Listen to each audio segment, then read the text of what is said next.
是故乡的家较远，也偏了山顶海面，也是阿娘煮的口水。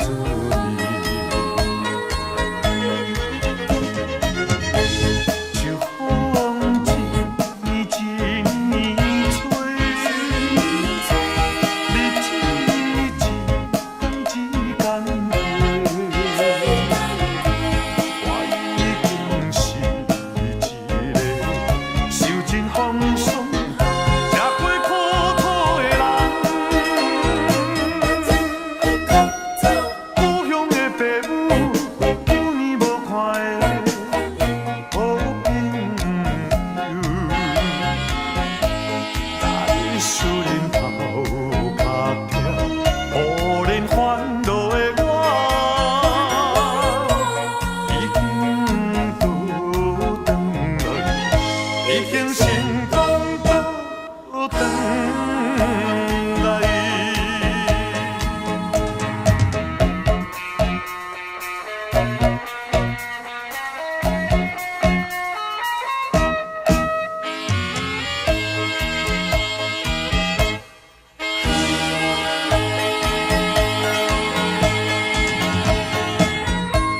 走遍了天